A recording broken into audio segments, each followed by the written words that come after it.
Hello, everyone, and welcome to another session of the Left Book Club's Anti-Capitalism series with Gargi Bhattacharyya.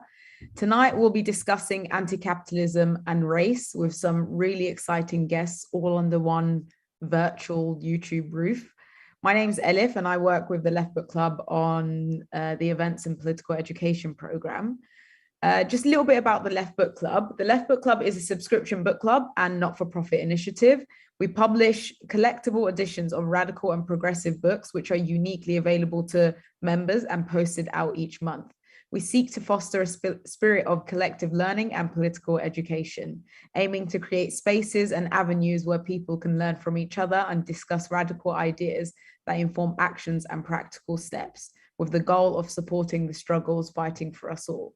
The Left Book Club events, the Anti-Capitalism series events and our book events have featured some phenomenal speakers over the last year or so. So feel free to check out our video library on YouTube for discussions engaging with a wide range of radical thought. And tonight, don't forget to ask your questions on the YouTube live stream chat, and we will try and make sure that our guests get round to answering them as much as possible. If you would like to become a member of the Left Book Club, please visit leftbookclub.com and click Become a Member. Don't forget to follow us on Left Book Club on Twitter, Instagram, and Facebook to keep up to date with our events, promotions, giveaways, and actually some very exciting merch that's coming. I think Gargi will be very happy about some of those that we're planning. And while you're watching tonight, subscribe to our YouTube channel because that's where we publish all of our events. And just a quick note, this hasn't happened before, but if the stream does go choppy, please stay with us and we'll make sure to continue running as soon as possible, even though it seems quite unlikely that will happen. So for this month, our November event of our popular Anti-Capitalism series, we're discussing race. And I mean, in some ways it's a much discussed, in some ways it's probably an under-discussed, I guess, topic area of struggle particularly, but it's also a very probably violently or aggressively appropriated topic as well, which is why we've got some really incredible guests to talk about some of the, some of the areas of racial capitalism, particularly also the state's racialized approach and strategy towards Black, Brown, and many migrant communities. So we have today Gargi, Waqas Tufail, Olaloku-Teriba to discuss these debates, to understand them, and also potentially what alternatives in terms of organizing can be developed as well, which I think will come up in discussion, as in what can we do as action as well. So a little bit about our guests tonight. So Gargi Bhattacharyya is one of the UK's leading scholars on race and capitalism. She is the author of Rethinking Racial Capitalism, Dangerous Brown Men, Traffic, and the co-author of Empire's Endgame that was published last year by Pluto Press. Waqas Tufail is a writer, researcher, and organizer focusing on policing racism and anti-racism, Islamophobia, and the criminalisation of racialized minorities. Waqas is co-editor of Media Crime Racism and is co-founder of the Northern Police Monitoring Project, a grassroots initiative that works with communities affected by police harassment, brutality, and racism.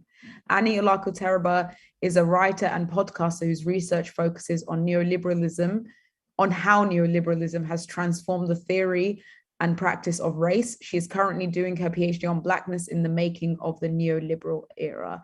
So without further ado, I want to pass over to Gargi to start this amazing discussion. And hi, thanks for that, Elif, and thanks for everyone who's come this evening. I've had a little bit of a break because I had a busy October, and some of us, you might have seen us at The World Transformed.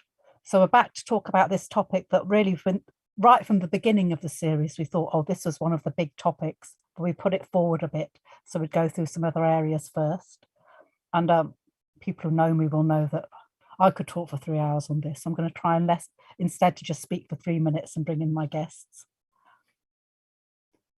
I don't think we're any more at that point, which a lot of my political life was, where people kind of argue that racism is less than class politics.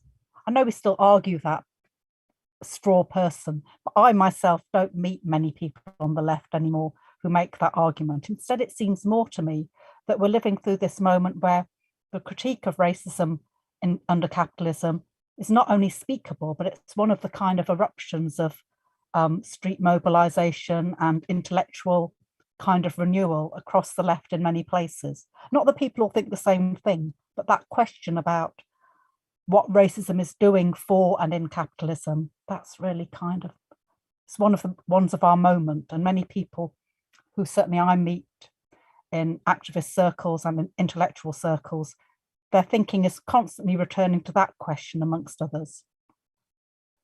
And in particular, we've seen a real resurgence of interest, a renewed interest in the debates around racial capitalism, that term that Cedric Robinson coins for a different purpose really in the early 80s, to say, well, look, the kind of moment of Western Marxist debate that is happening in the early 80s doesn't really think about how we might think about race and racialization. And Robinson is encouraging us to think about why we need to understand the differentiating processes of capitalism. And he does the building from the early ethnicized categories of early capitalism, but then to say, well, look, then we need to understand that differentiation is this key logic of how capital remakes itself. And I think certainly in my work and many other people's work, that way of thinking helps us then think about how people are dispossessed, but dispossessed differently in the process of capitalist remaking and development. There's certain lines I kind of say all the time, but I still think it's worth saying here again, that racial capitalism is a way of thinking about how we're all leading shit lives, but differently shit lives. It's not about hierarchies of dispossession, but it's about how these parallel processes happen to fix us all in lives which are not far less than what we deserve and need. But Robinson is encouraging us to think about how those different ways, that differentiation, also includes ways of being dispossessed that aren't easily recognizable as becoming proletarian. That he's got a kind of gripe with a very linear version of Marxism that says that there's only certain stages of development that go through, that there's a certain kind of model of economic organization, and that's when we will become, the world historic subject.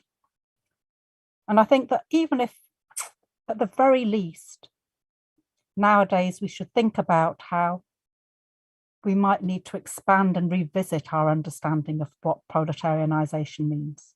What does it mean? Everyone becoming a version of the industrial worker? Probably not for us. Then what does it mean to think about the kinds of capitalist dispossession that make us the people who can build the new world? That's kind of the question, isn't it?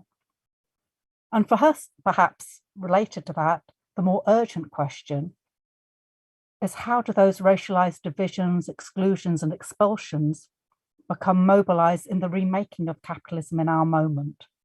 And the two, the horrible thing I wanted to just add, which I'm sure is in everyone's mind, is to think about things like watching COP26, which kind of does my head in, try not to watch too much of it, which seems to be confirming an elite response to climate crisis that is almost explicitly based on rendering large swathes of the global population surplus or semi-expendable. But that's one logic of racial capitalism, about dispossessed in different ways to make business as usual carry on over here. Who, opening the floor to my guests, is that I think these kinds of questions, not who was a racist in the past or who's not acknowledging race now, but this way of thinking about how racialized divisions, exclusions, and expulsions work to put us all in bad places right now in the remaking of capital that we're living through, that they demand a response from anti-capitalists that go beyond kind of quite fixed debates about race and class or race or class, and instead keep thinking anew every day about how our anti-racist politics and our anti-capitalist politics are intermixed and perhaps for us indistinguishable. And I think both my speakers in different ways kind of work in that space. Now, I'm not sure who's going to go first. So on my screen, it's Waqas. So I'm going to bring you in first. Thanks so much. Hi, everyone. So firstly, I just want to thank the Left Book Club for the invitation to speak here. And I also just want to thank Gargi for those really insightful comments, where she's raised a number of issues, which I'll hopefully speak to, I will hopefully address, I will hopefully intersect with in terms of my comments. And I just want to begin actually just with a short anecdote of something that was breaking news just about half an hour ago. And I'm sure that some of you or many of you will be familiar with the ongoing scandal of racism at Yorkshire County Cricket Club. And so, this has escalated to the point where even Sajid Javid condemned the club yesterday. So this is kind of, this really tremendous moment where a number of Tory MPs were condemning the club for racism. So I think this just shows how racist this club has to be, for a bunch of Tories to condemn it. But this breaking news in the last half an hour is that two of the sponsors of the club have cut ties with the club. So that is Emerald, whose name is on the ground, and Yorkshire Tea, right? And the reason I mention this and why it's relevant for this conversation is because it shows that even for these huge corporations, there is a limit, at which point they feel that their reputation is being tarnished or threatened, and now they have withdrawn their sponsorship, right? So I think that there is something to say there about the role of kind of corporations like this, and because actually I don't think it's very common for corporations to do this, and I think that it just shows the intensity of the spotlight on Yorkshire County Cricket Club at the moment. And this issue actually, it wasn't what I intended to speak about at the start of my contribution here, but it's something that I've been deeply affected by because I live close to the ground. I'm a huge fan of cricket, and my family, we have strong links with the club, where we use the facilities, where we go and watch matches there. And I think that the club just don't understand the strength of feeling, particularly in the British Asian community around this. And I think it's one of those rare moments where actually there's some kind of sense of anti-racism around, as I mentioned earlier, with these ideas of the Tories even joining in. And I think this is where it gets very complicated and messy as well about what our demands are, right? Because if you take one of the common definitions of racism is any action that prevents you from having full participation in public life, or in life in general, then this would apply to me and Yorkshire Cricket Club, right? Because I don't want to use their facilities. I don't want to take my family. I know that British Muslims and British Asians are not going to be used the facilities there, right? And I think that this is where we need to have a real understanding of race and class, right? Because what prevents someone from having full participation in public life is living in poverty, right? Is being one of the 5 or 6 million children in the UK who is in poverty, right? Who's living in overcrowded housing, who has had their universal credit cut by this Tory government. And I think, I think that we're all aware as well is that you are much more likely to face these conditions, if you are from Black and ethnic minority backgrounds, particularly Pakistani and Bangladeshi communities are amongst some of the poorest in the country. I think that this scandal at the moment, which involves cricket, I think that it really sends up a lot of issues that really complicate what our demands are, what they should be, and also who we see as allies and where our solidarity should lie, because we have to ask ourselves, are we asking for some kind of temporary improvement, or are we looking for something more permanent, So as I said, I didn't really intend to speak about that, but it's something that is really personal to me. It's happening at the moment. It's local to me, and I just wanted to kind of address that. And I'd be interested if there's any takes on this in the Q&A. Just kind of moving on to some of the main things I wanted to talk about. I mainly spend my time thinking and researching on the topic of policing and race. And something that we have seen, particularly in the last 4 or 5 years, but I think this has really escalated in the last couple of years, of course, is the Black Lives Matter movement. But I think, as Gargi and I know as others have highlighted as well, is that we also see attempts by corporations to kind of co-opt and to hijack this movement, right? And I think that we have to really question the extent to which limitations are placed on what qualifies as dissent, as what qualifies as anti-racism, and what qualifies as well as success in this space, right? So I think that what we see particularly with sporting events and cultural events is that it's become very symbolic, right? It's become a symbolic gesture to take a knee. And for many people, that is great, and I'm sure it has value. But then the real question becomes, is this going to actually do anything or change anything when it comes to, say, police racism and deaths in police custody and police brutality?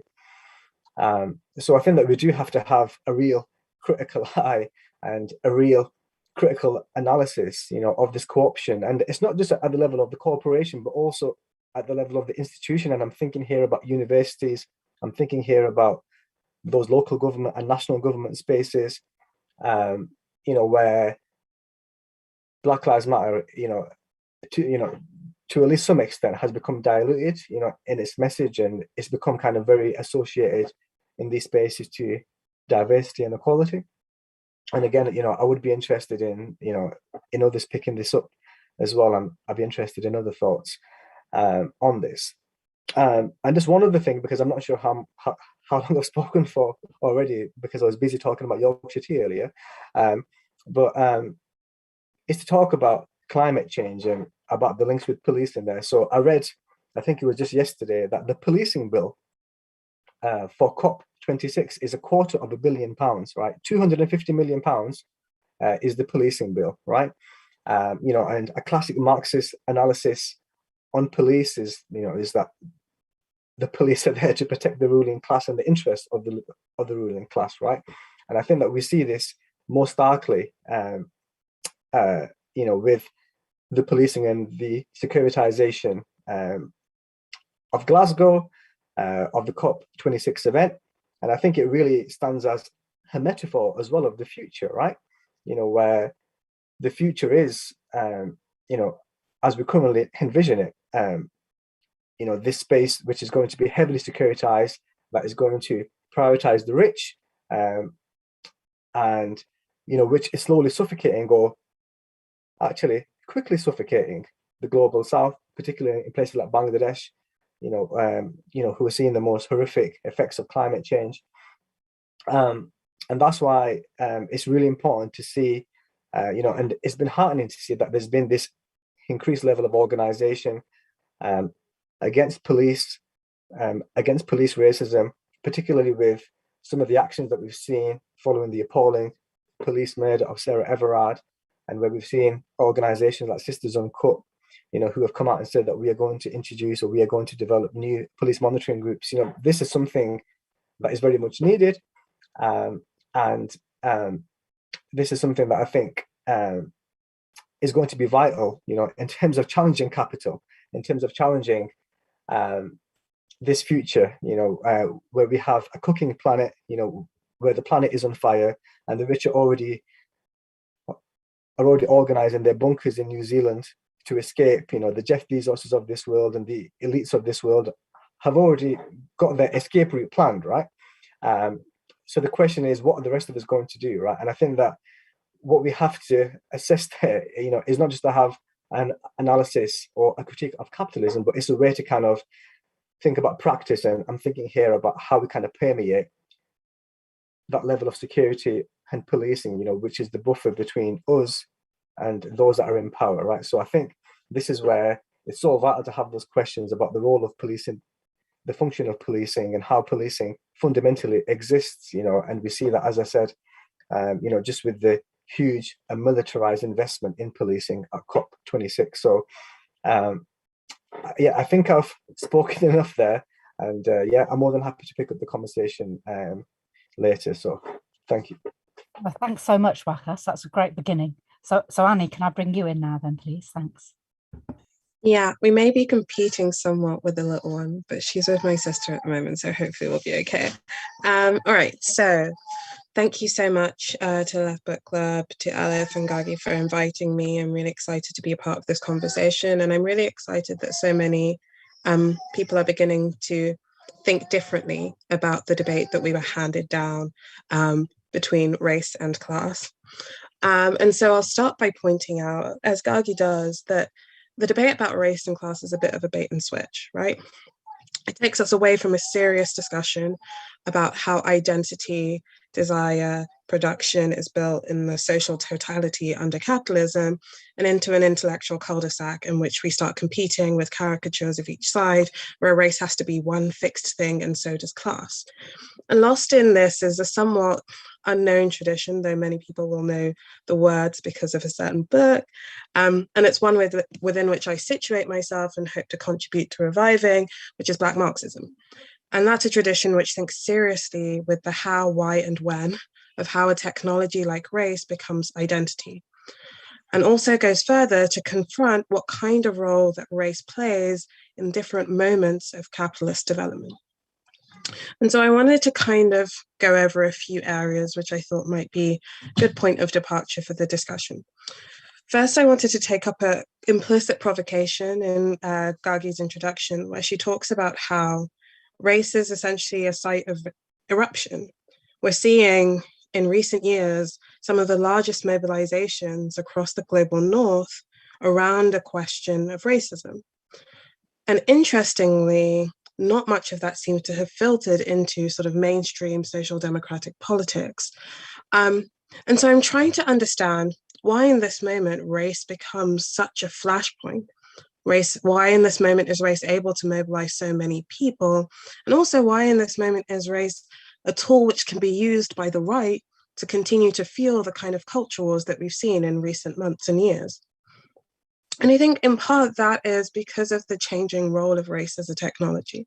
So in my research, I kind of look at a time in which racialization is pegged to a process of proletarianization, which Gargi hints at in the beginning, in which race is a form of differentiating, oftentimes the forms of labor and production that people participate in. Whereas today we've seen the emergence of race through neoliberalism into an abstract form, in which when I look at Gargi and I look at Waqas, or if I look at myself, I'm to understand immediately what racial category I fall into, separate from the social relations which historically may have produced my racialization. And so I think there are a couple of areas in which thinking through race is essential. And I think that while we're getting closer to having a more fruitful conversation about these in the mainstream, I think that we as leftists, particularly anti-capitalists, should be pushing much more for these conversations. I think firstly is the primary way in which race and class as a debate baits us into this cul-de-sac is by separating out the categories of race and class. And if we're to understand labor or the way that people work as something which is inherently tied with the social relations and the kind of day-to-day activities that they partake in and the workspaces that they share, then we should also understand that race as a mode of differentiation is fundamental to class formation itself. So nobody can really honestly say they're being a class-first Marxist if they don't have an analysis of race. And I think we should be much more kind of forthright or assertive in putting that point. But I think there's also a secondary point here about the role of thinking through race in strategy.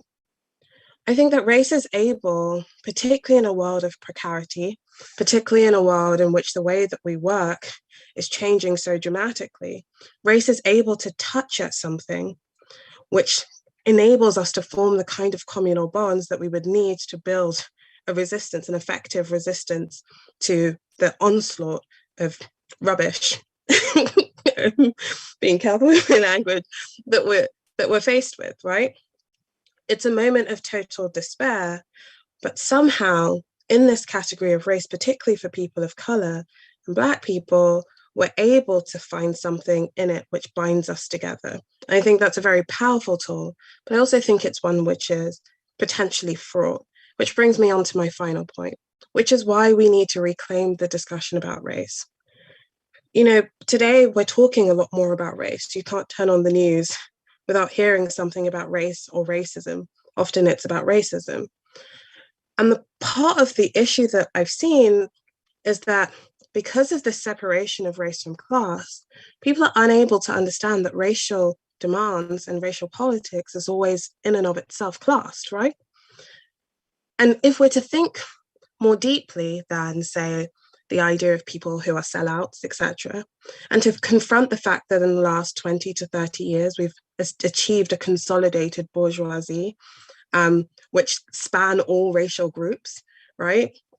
We're suddenly seeing a transformation in the way that racial politics can be done, in which we're not just seeing proletarian racial demands pitted against a state which is hell-bent on defending or protecting the ruling class, but actually racial demands which are pitted against each other.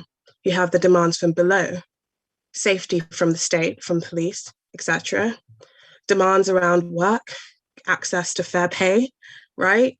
And those are coming up against demands for places on boardrooms, demands for increased access for people who have already attained a status within the system or been accepted within the system. And so I do think it's important that anti-capitalists reclaim the discussion about race. I think there's a naive view which says we have to put class demands and racial demands. And when we do those two things together, then we're taking the right position because we're being anti-racist.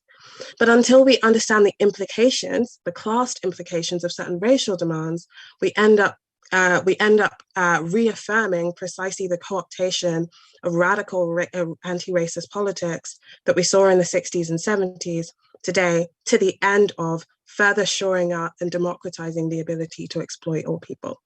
And I'll finish there. Thanks. That's great. Thanks so much, Annie. Sorry, I was having some trouble with my mic. I'm so pleased you've said that, because what both of you have said kind of leads into some of the first things I was hoping we'd talk about, and I will talk for a little bit this time before asking my question. My sense around at least some of the mobilizations around race, and I absolutely hear what you're saying, but there's, even in racialized subordination, the difficulty has always been that it makes resistant subjects, doesn't it? That's almost in Robinson's account and many other people's account, that you subordinate this group of people and lo and behold, you make them into a collective political subject, because they start to see each other as not just my auntie and my neighbours. You kind of got this shared enemy. And I know some of this is my age, so you'll just have to correct me when I get it wrong. But I have such a strong sense that some of the eruptions around violent state racism go across so-called racialized boundaries within a generation.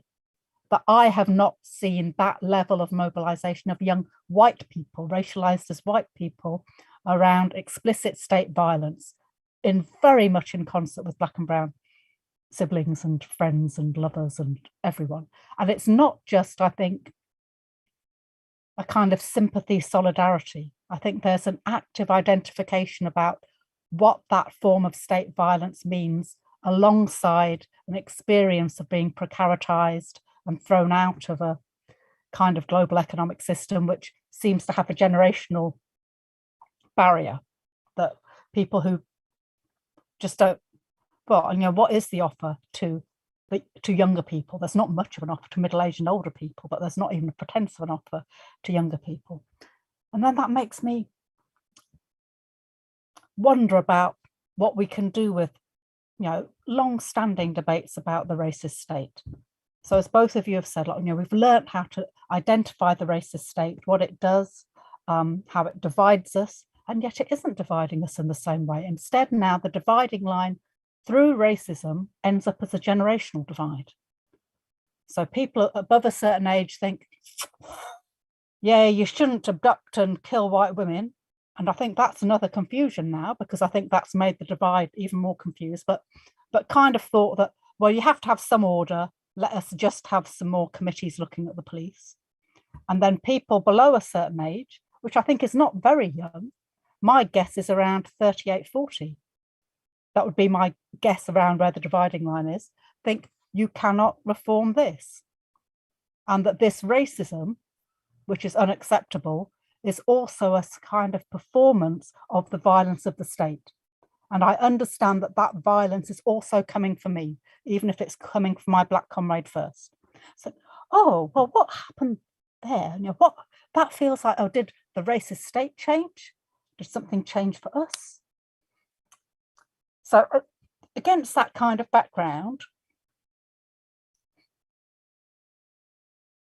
what's my question? I guess my question is, and it's linked to both the stuff about why Sajid Javid now pretends to be an anti-racist only in the realm of cricket, and the idea of black and brown faces in boardrooms, about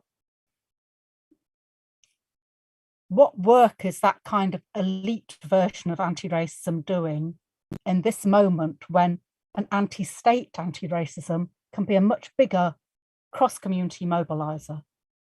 Does that make sense to either of you? Absolutely, it does. It makes a lot of sense. And I guess to put it in context, one of the things that I'm really interested in is how the kind of post-war waves of migration changed the dynamics of policing, right? Because what we do know is before mass settlement of Black and brown people in Britain, the targets of state violence were working class white people, right? And in many senses, the kind of late 40s onwards marks a transformation in the way that policing in Britain operates, particularly in the inner city, right? And I think that there is something to be said there of how, even if we go back to some of the literatures which are a bit more uncomfortable to engage with, literatures around slave histories, etc., you can see how the idea of a slave in which you're able to extract all of the surplus value, right, from somebody's labor and leave them like a husk, an abstract form, right, is the ideal for like capitalism, right? If you could do that to everybody. And in many ways, especially since the crash, we've been moving closer and closer to that, right? People are more and more precarious. More and more power is being concentrated in the hands of bosses. Less and less power, or more and more power, is being stripped away from unions. And so I think that if we tie this to kind of ways that capital has reorganized itself under neoliberalism, the kind of post-war offer to white baby boomers, right, has disintegrated.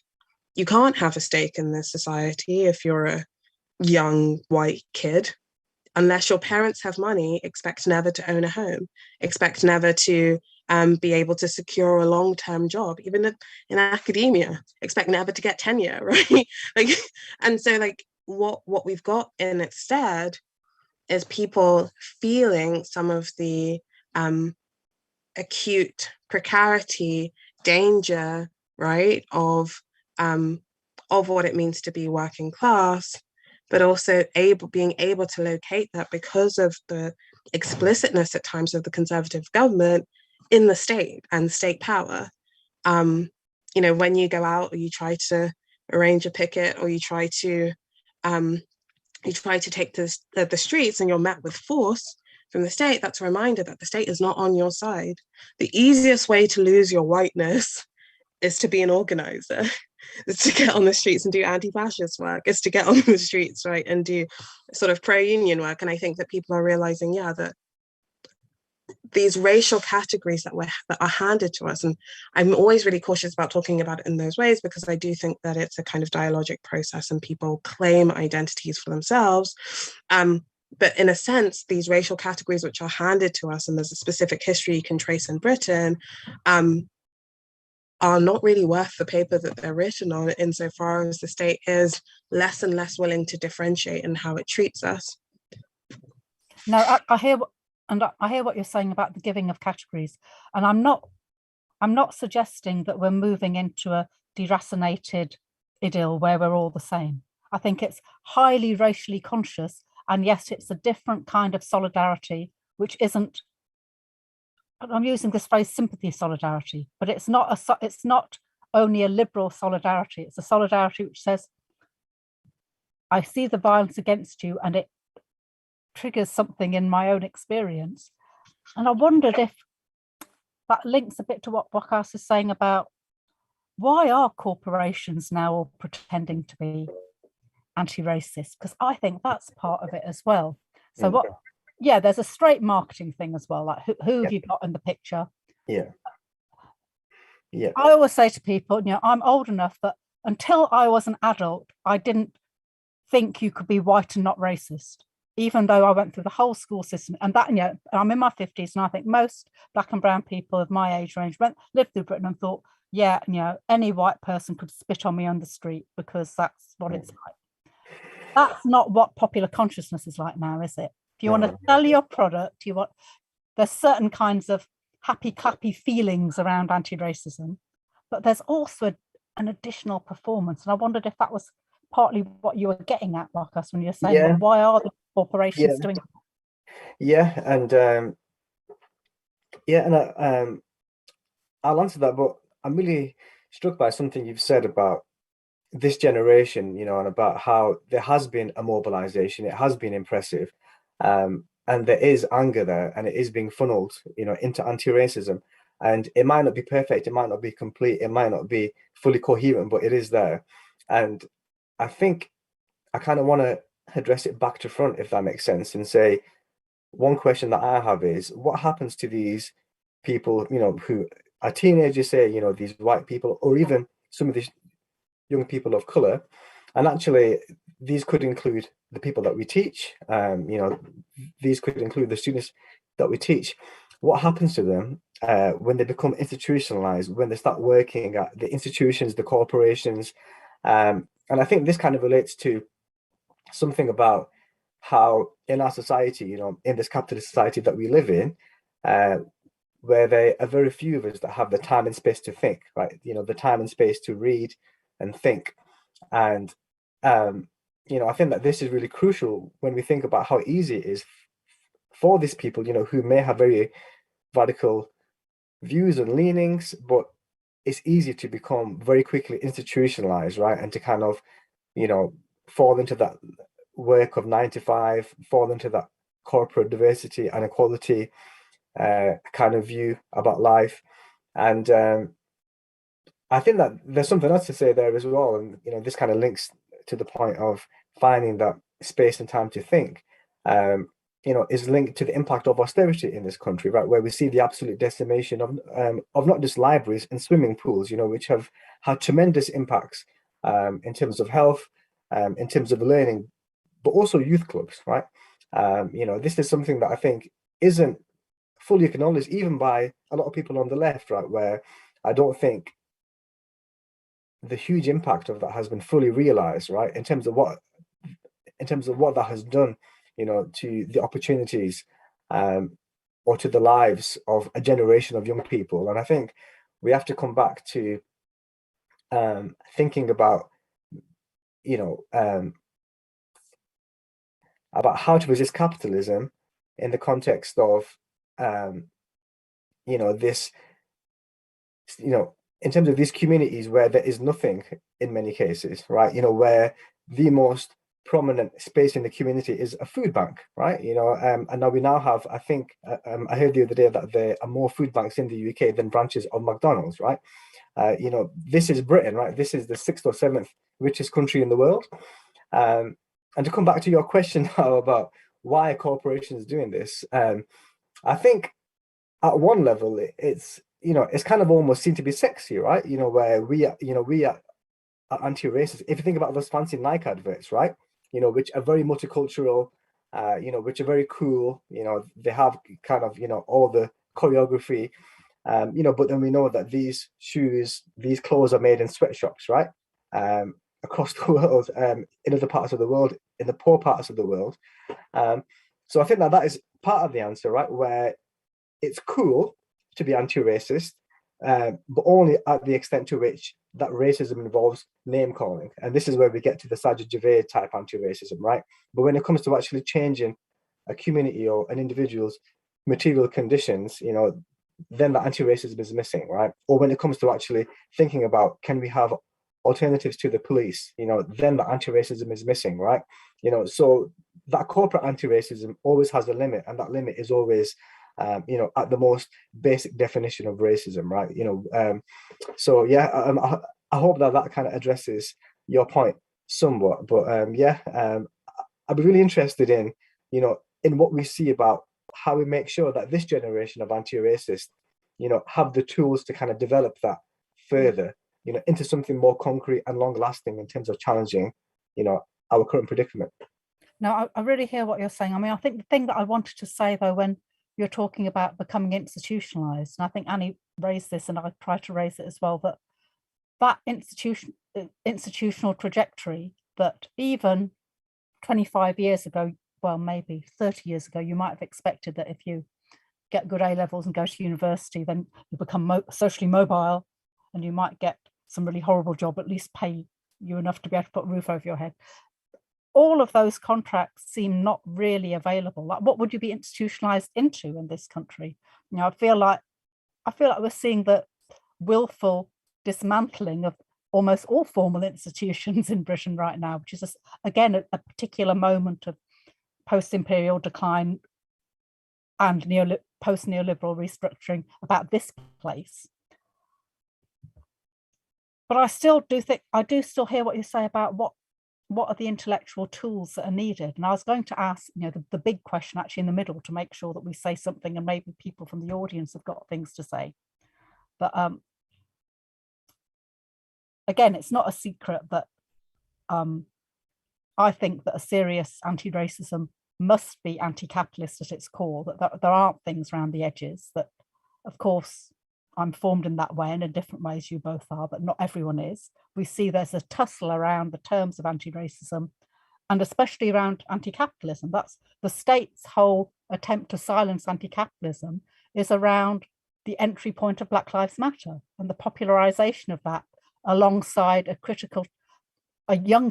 very young person's school level account of climate crisis. These are the two things that make the British state say, oh, it's one thing to say, don't call me the P word, but when you start saying you need to unmake capitalism and make a way of me to live, then that's all off the table. So that hasn't been how British anti-racism has been. Of course, there's been there've been strands within it, but in reality, a lot of British anti-racism for some decades has been very much about give us a seat at the table.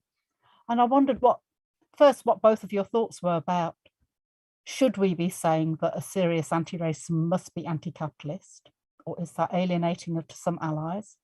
And if so, what might we start to do to help build a kind of shared intellectual heritage and language around that here? Not one borrowed from the States. I, of course, want to read all the stuff in the States, but that brings some limitations for us, given the very different histories that bring us all here. Sorry, that's a huge question. If you've got even any comment, that would be really wonderful. Do you want to say something, Annie? Yeah, I mean, I don't know what the backlash will be, but I'll say this. I don't think that a seat at the table is inherently a bad thing. I think we have gotten to the point on the left of thinking in extremes, and of imbibing or kind of infusing all political action with a moral scale. But actually, if you think about it, and if you look back to the traditions that we have available to us, it wasn't about if you had a seat at the table or not. It was an understanding that there was this global struggle, and wherever you were situated, whatever power was at wherever you were situated and whatever power was at your disposal, there was a place for everybody in the revolution, right? I think we've gotten to a point of fetishizing powerlessness, and it's bled into leftist politics, such that we fetishize the idea of being on the outside rather than the idea of building the kinds of movements which can hold people who do have a seat at the table accountable, right? If we think about the people that we have at the moment, people like Zara Sultana in Parliament, right? She's a national treasure, right? But where is the movement defending her?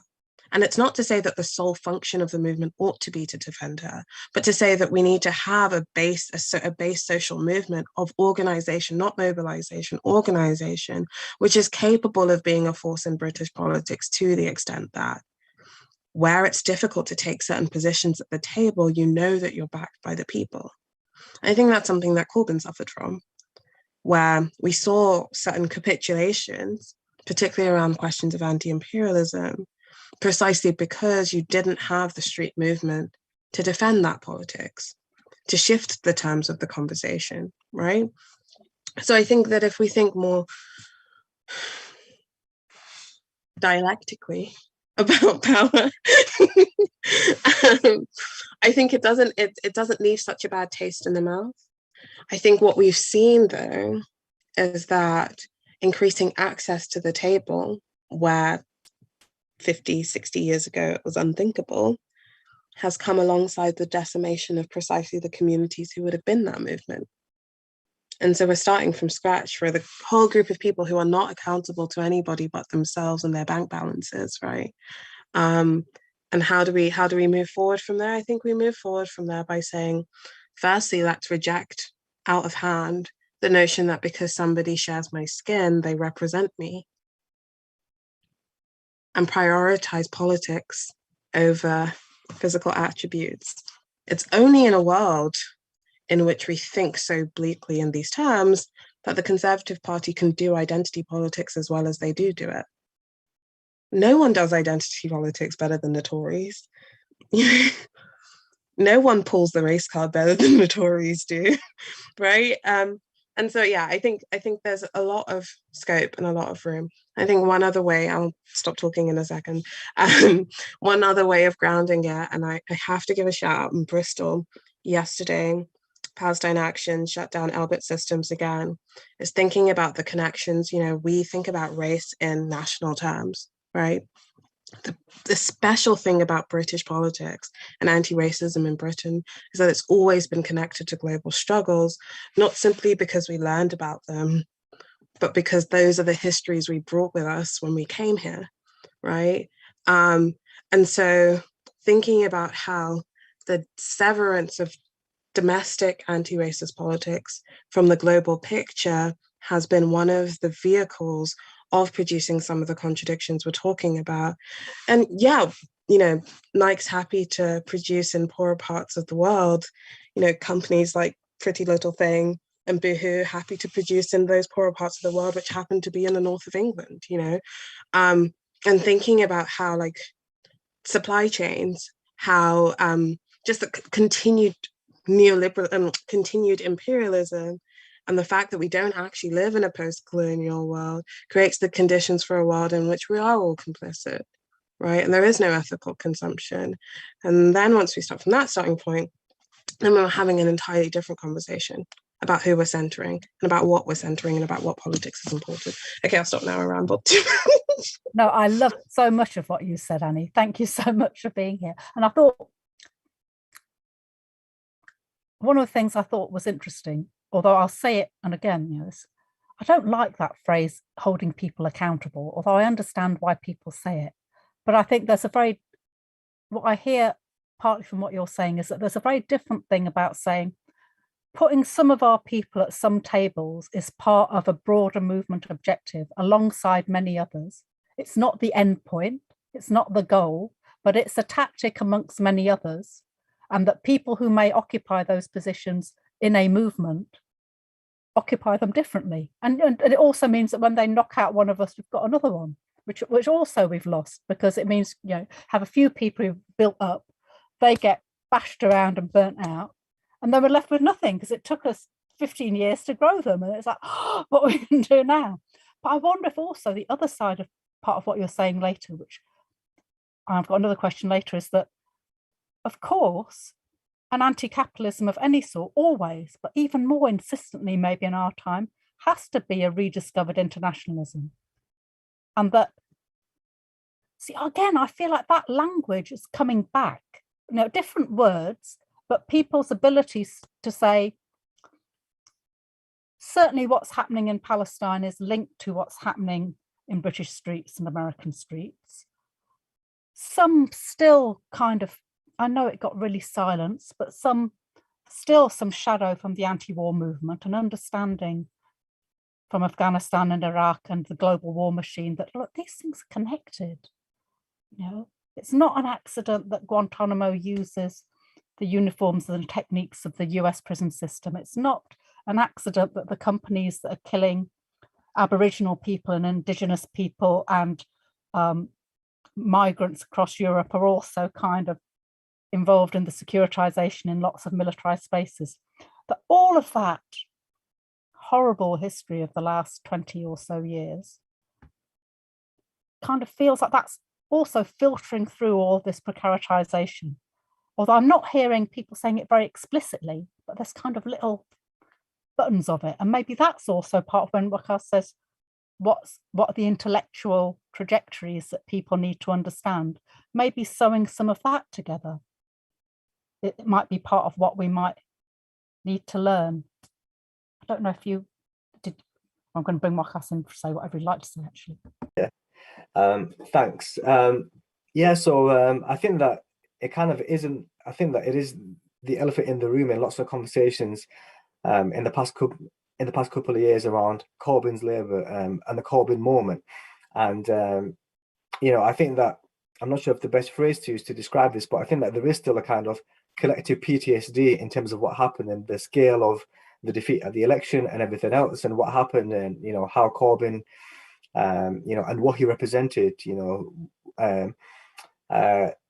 know, faced such vitriol, and, you know, and I guess that the onslaught of the elites and of the media, you know, I don't think there was a precedent really in terms of what took place. And so, yeah, I think that there is, because I know that part of this conversation, at least, and I think that this might come up in the Q&A, is around, you know, this idea of, do we seek to challenge it through parliamentary politics, you know, and through voting, and, you know, kind of, you know, and through trying to go to Labour meetings and being nice and hopefully getting elected and everything else. And, you know, so, yeah, I mean, I think that a lot of people do have to kind of get over the Corbyn moment now and learn from it.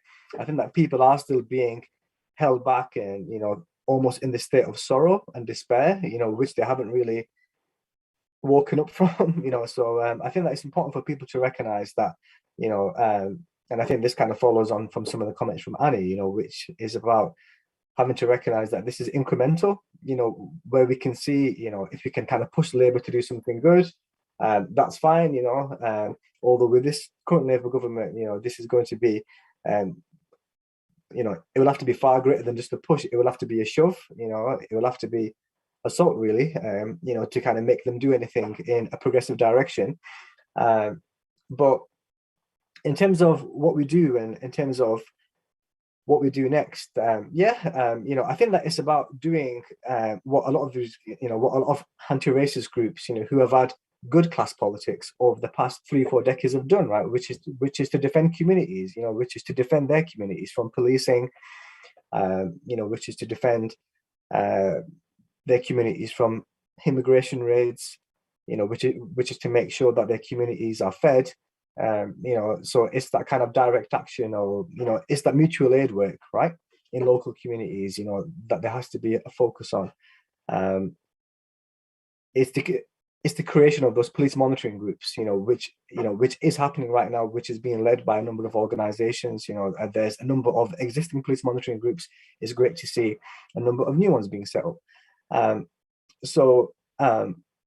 Yeah, but it becomes a very difficult question, I think, and I think it becomes even more difficult if you only see it through that narrow lens of parliamentary politics, and if you pin all your hopes on the Labour Party, right?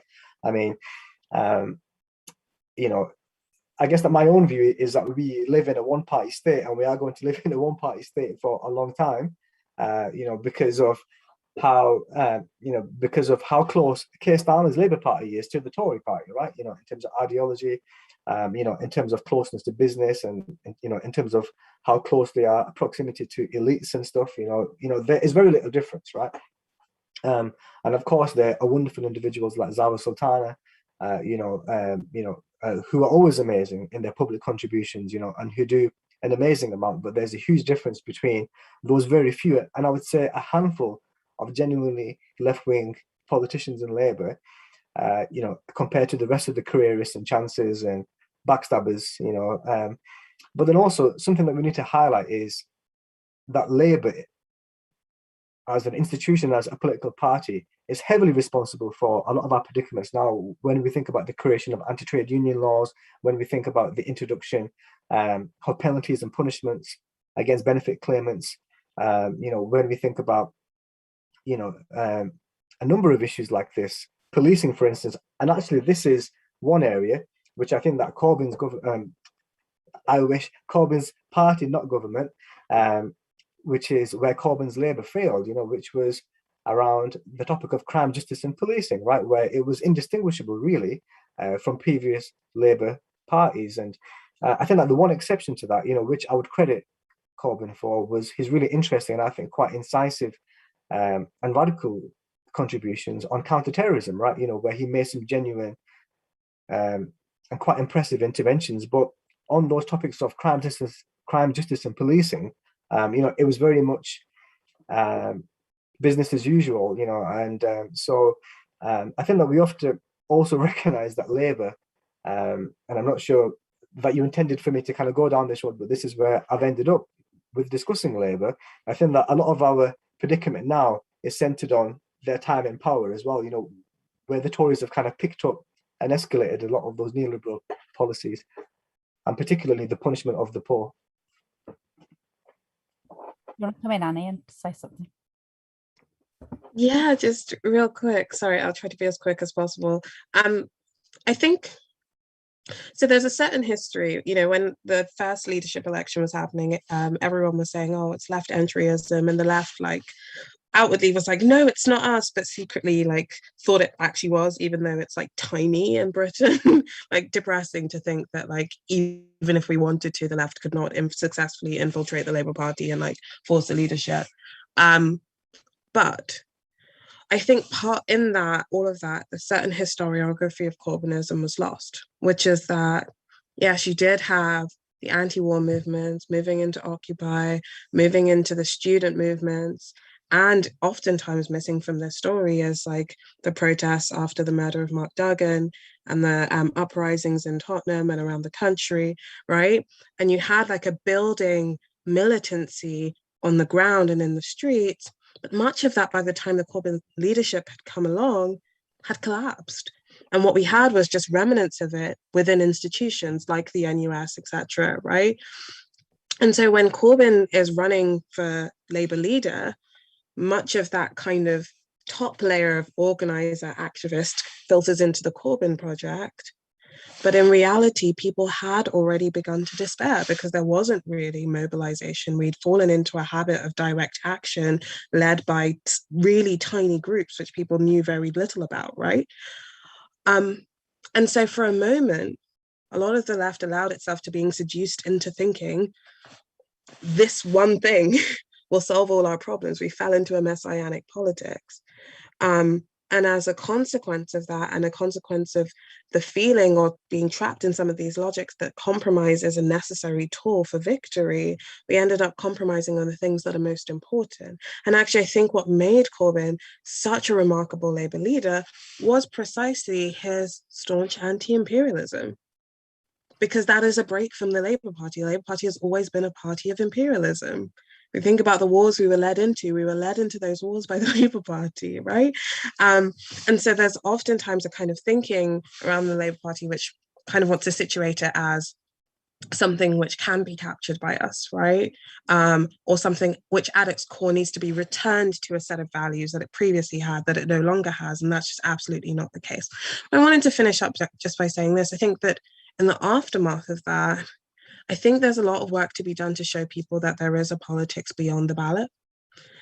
And I think we're beginning to see that in terms of the resistance to the police crime and sentencing bill that came around earlier this year, seeing the emergence of some forms of solidarity, and solidarities which maybe 10 years ago would have felt a bit unthinkable, between GRT communities, Sisters Uncut, and thinking about the kind of feminist movement in Britain, thinking also about Black Lives Matter and how they fit into that picture. And so what we have are all of these seedlings, right? But one thing that we actually have to confront, if not the Labour Party, what infrastructure do we need to be able to build an effective anti-racist and anti-capitalist movement in Britain. Because even though the state is dismantling its own institutions, left institutions collapsed long ago. We don't really have any left institutions left. And I'm not sure what we do about that. I'm just posing the question. And I do hear what you're saying. And I do wonder if Britain for really a lot of decades hasn't really had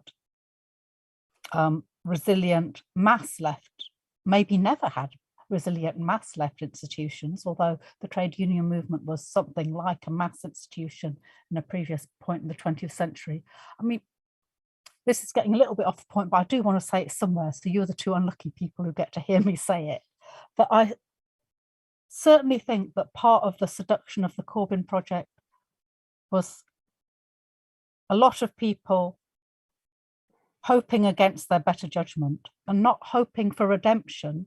And I remember having this conversation that this was part of the heartbreak, but hoping that if this unlikely win could happen, some of the day-to-day hardship, which takes so much of our side's energy, just that, oh my God, am I going to be able to live in this room? Can I pay my grocery bill?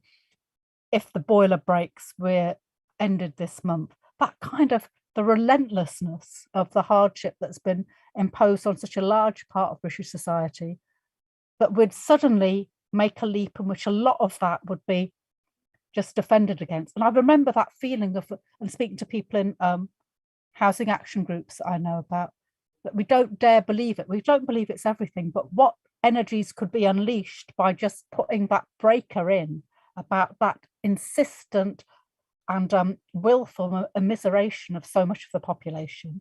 And that is not nothing. That's not really messianic, I don't think. I think it's about everything is broken, but what if a funny glitch in electoral politics allowed you all to just have a little bit more breathing room? What could then be built?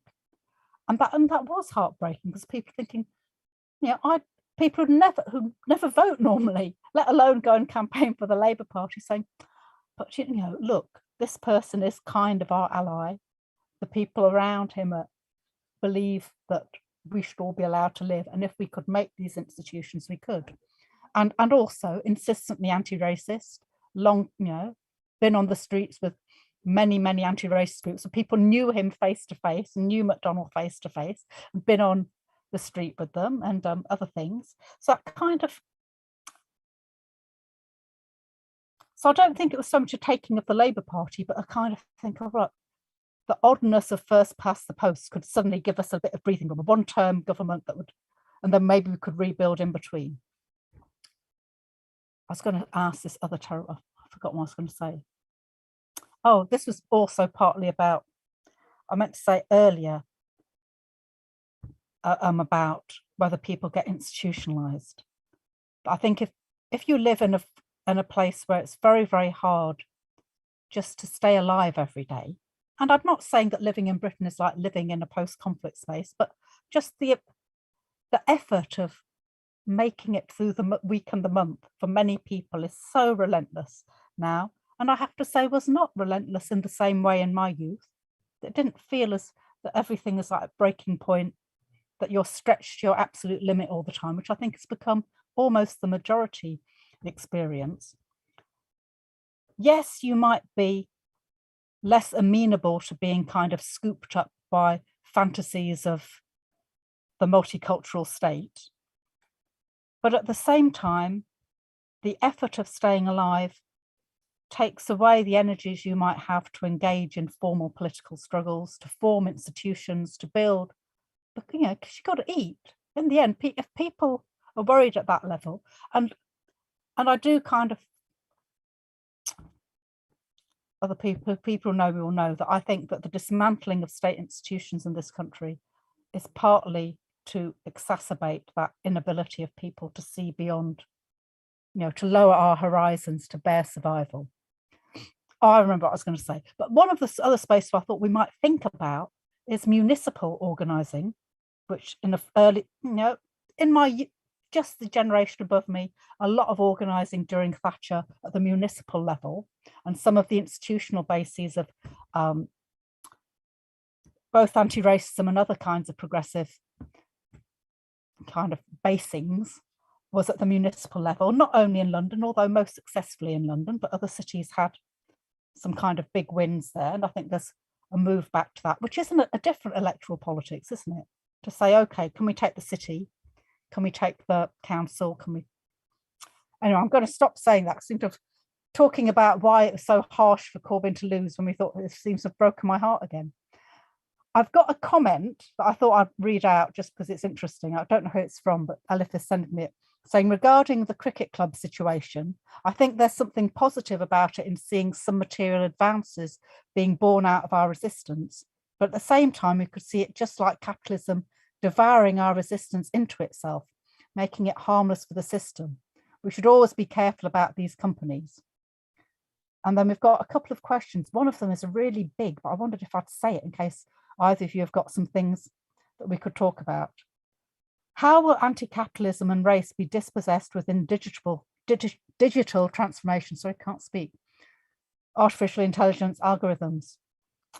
That's huge, but I wondered if any of you had anything about how we might start to think about these things. I mean, I certainly think that part of our job is to anticipate how techniques of racialization get embedded in the next remaking of capitalism, because I think if there's a point for intellectual work, it's kind of like to see it coming over the horizon. You've got something to say, Waqas? Yes? Yeah, so I can come back.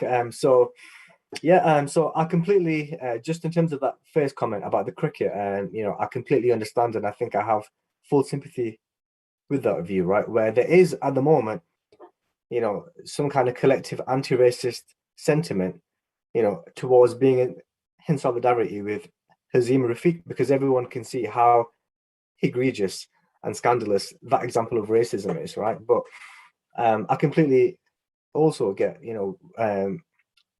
that this perhaps is also, it also demonstrates the limitations of anti-racism, right? Because what change and what permanent change is going to be achieved as a result of this, so I completely get that point, and I do sympathize with, and I hope that there is some permanent change in relation to sport and access to sport, and I think that we'll have to see how that unfolds in the next few days. In terms of the next question, I think that's a big question. It's a question about the future, but something that I think that we should address, and I think it links to this.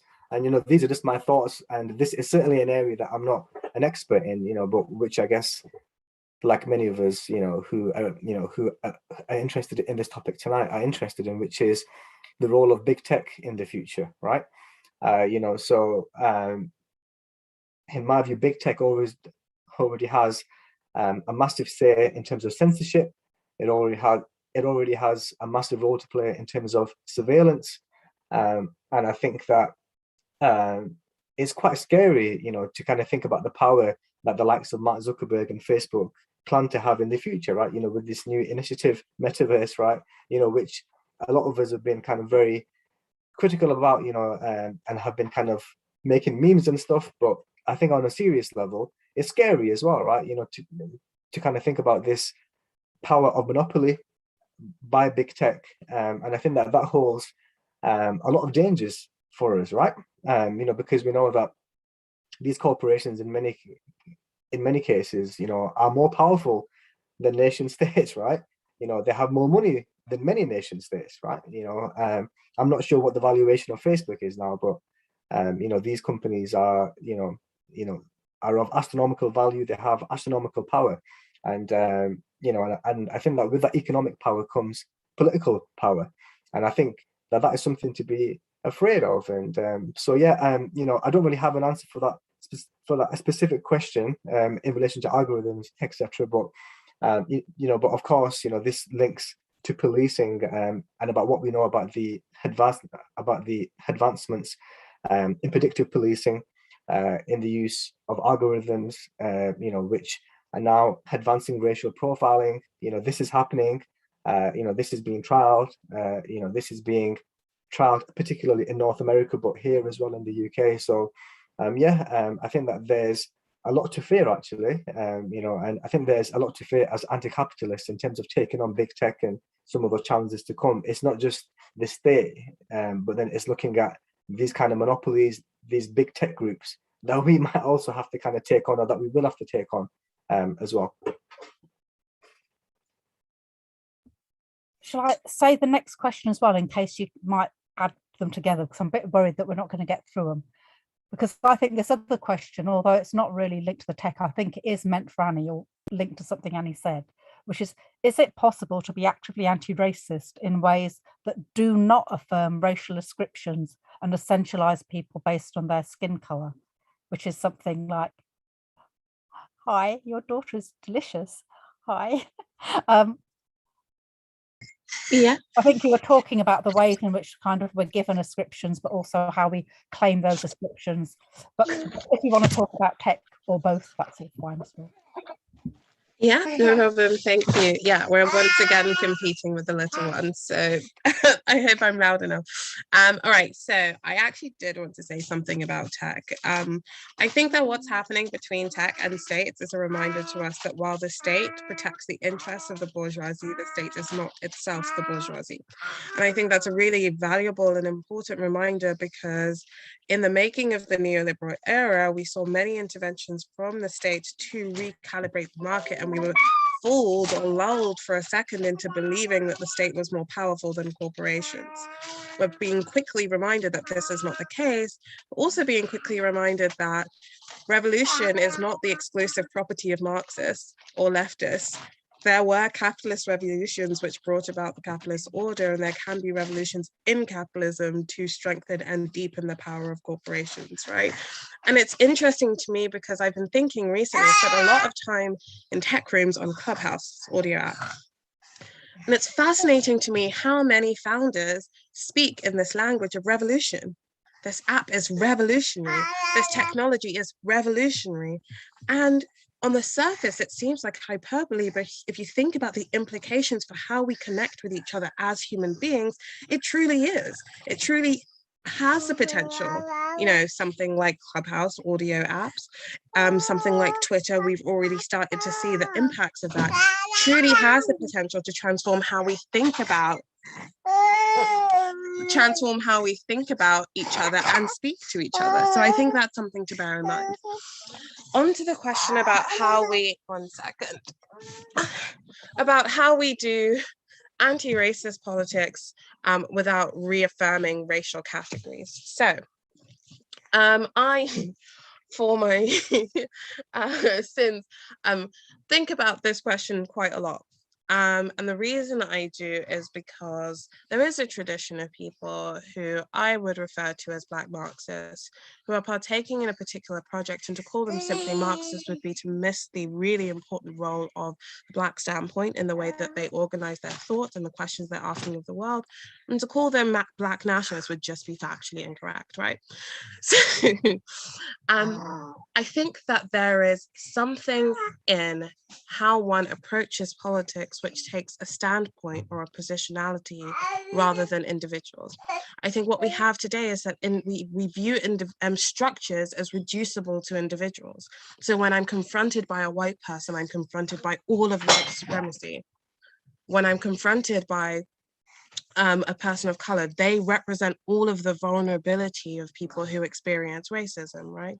Part of the problem with that way of thinking is that it actually obscures more than it tells us, because we say that we're thinking about or talking about lived experience when in reality we're talking about abstractions. Sorry, I'm moving so close, it's because I'm leaning forward now.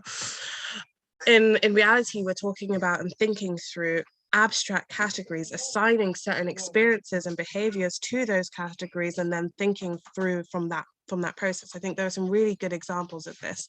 Earlier in the year, there was a big hoo-ha about UK BLM giving money to United Friends and Family campaign. Why? Because not all of the people who are in that campaign are Black. Part of the problem is if we're talking about lived experience of police brutality, United Friends and Family are probably the only organization in Britain, right, who are working in this area who can claim a direct lived experience of police brutality. So I think part of it is to always be willing to upend some of the assumptions that we have about racialization. But secondly, to understand that trauma and domination are not the exclusive property of people who we identify as oppressed. One starting point could be, for example, to think through how,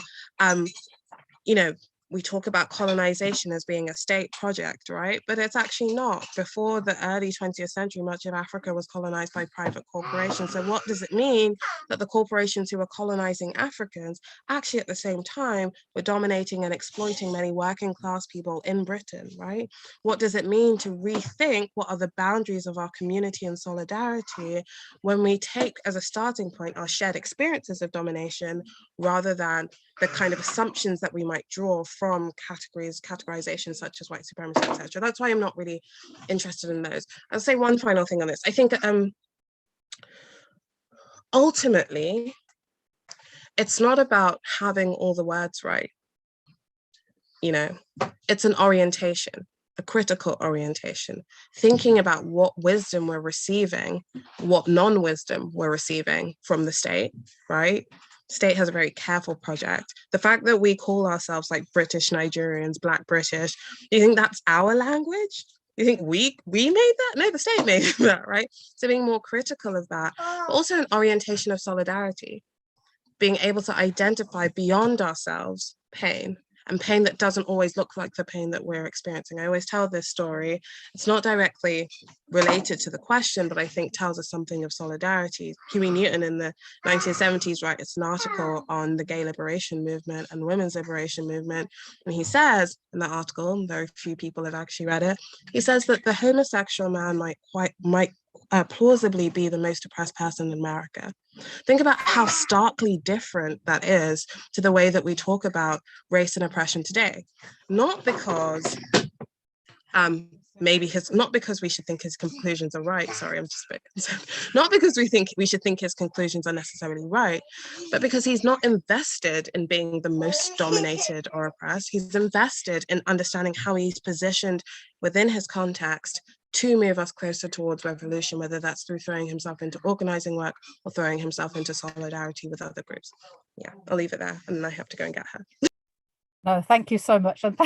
And thank you for your daughter's patience, but also participation. I wanted to say a couple of things before going on to the last question. That this is just me talking, but I'd like someone to say it on camera somewhere. But I don't think a serious anti-racism that is anti-capitalist is trying to move so that we don't ever mention race, because race is a fiction. Because clearly race has all of these kinds of, it's a fiction that has all of these material histories that position us. But neither can a serious anti-racism that anti-capitalist, which is anti-capitalist, get kind of caught in these language and politeness dilemmas. Like, if I could just get what Annie says, I just get the words right. I'd be a good ally if I could just say the right thing and not offend people. That can't be our politics. That's all of that is. I know it's people. It's not all evil. It's people stumbling around like we're all stumbling around, trying to find roots out of this morass we find ourselves in. But our solidarity with each other must be, at least in part, using our analytic abilities to understand how capital wrecks our lives and wrecks the lives of others, and what the connections between those forms of wreckage might be. And that when I say a serious anti-racism must always also be an anti-capitalism, it's about that it's not that maybe something bad happened to me and people like me, but that's not a personal slight on us. That's a historical event which illuminates in its analysis, in the analysis of it, how capital sees none of our humanity. And I really hope, and I think people who come to these events, you're speaking to the converted, but it's kind of good for us to say it to each other, because then you might hear it somewhere else. I was going to say one last thing before asking this other last question, that my 9-year-old didn't know what the P word was. I thought, that's interesting, isn't it? The P word, which is the key racist slur against South Asian people in this country, punctuated all of my life. Be surprised the day I wasn't called it until I was about like 35 or something. My 9-year-old, who lives in a diverse city, had to ask me, said, this thing, what does it mean? Well, that's kind of interesting, isn't it? And yet I don't think Britain is less racist. I think it's differently racist. It's less interpersonally racist. And yet, as Waqas has already said, those lines of dispossession and disentitlement, if anything, they're stronger because all the institutions have moved away and collapsed. We have got a few more minutes. I don't know if Annie can come back. I'm just going to look at, we had, oh,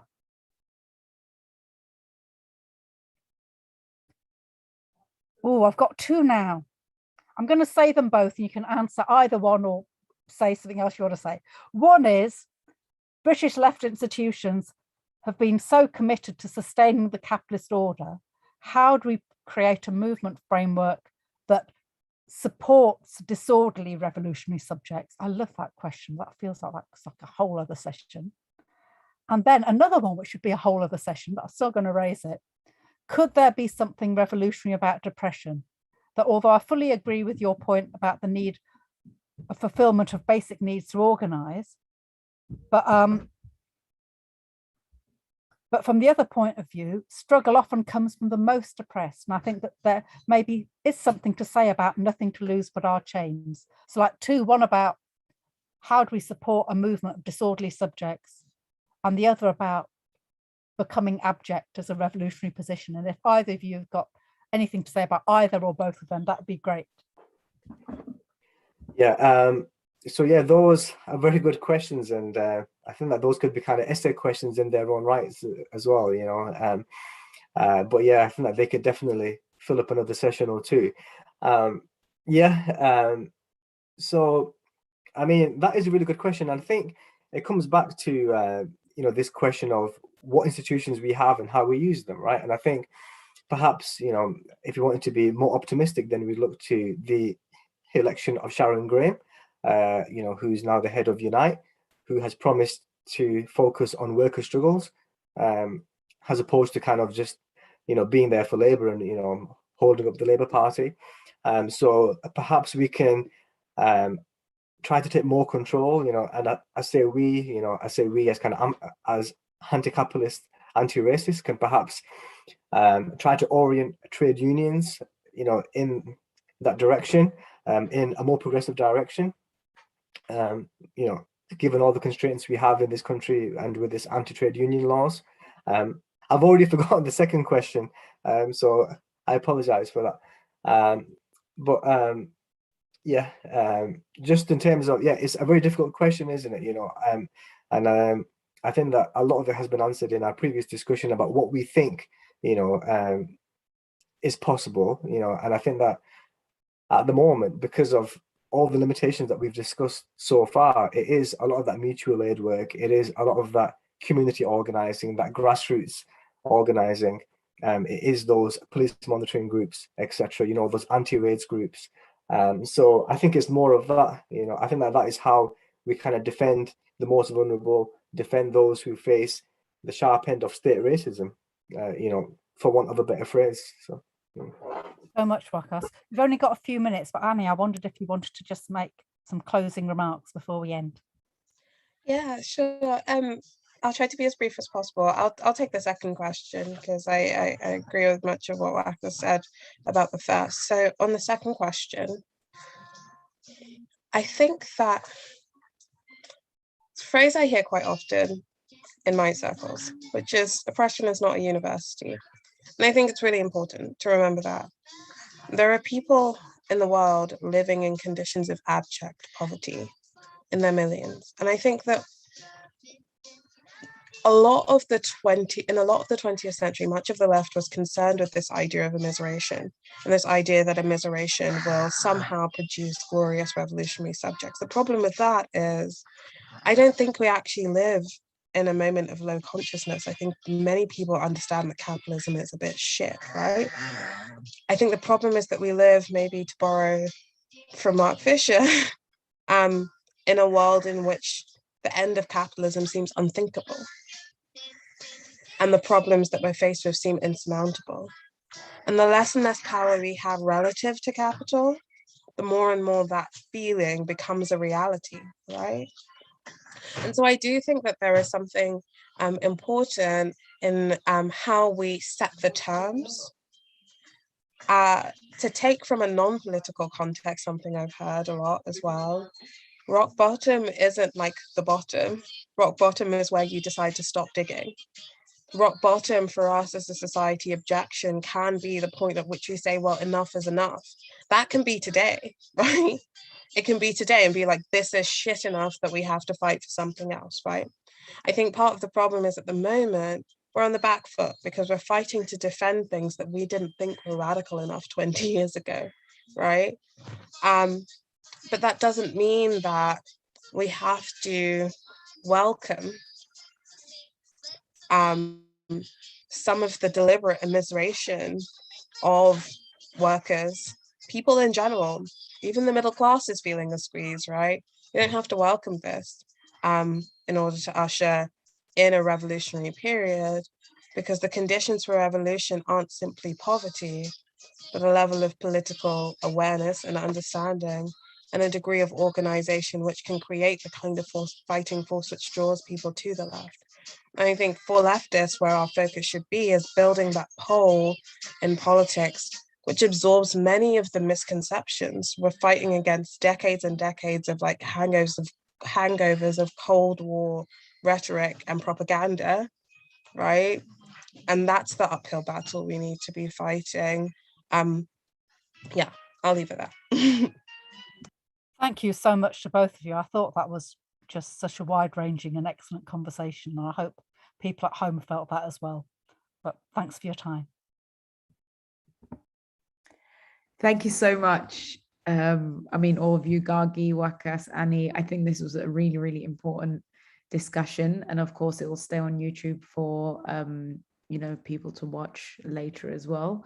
I just wanted, by way of some closing notes, so if you've enjoyed this talk, visit leftbookclub.com if you want to become a member, follow us on Twitter, Instagram, and Facebook. I just wanted to plug some of our events that are coming up, our next events. So we have for our next event in November, to mark 40 years since the 1981 uprisings, we are co-hosting a series of webinars with Pluto Press. And the first one is called Setting the Streets on Fire, which will take place Wednesday, 17th November at 6 p.m. And straight after that, in a way that kind of forms a bit of a precursor, but straight after that at 7 o'clock, we have an event for the book that was our book of the month, Abolishing the Police. And we have the editor of that book, Koshka Duff. We have Becca Hudson, Aryan Shavasi, and Tanzil Chowdhury, who will be speaking about their various areas and their various contributions to this really important book. So you can register for both of these through the links will be on our Twitter and our Instagram. So stay tuned to register for them, because they'll both be really, really important discussions. And yeah, again, thank you very much for everyone who tuned in tonight, for all the comments and the questions. Of course, as Gargi said at the beginning, we probably could have gone on for hours and hours. But of course, we don't want to take up more of your evening. Again, thank you very much, everyone. And I hope you have a good night or good day, wherever you're watching from.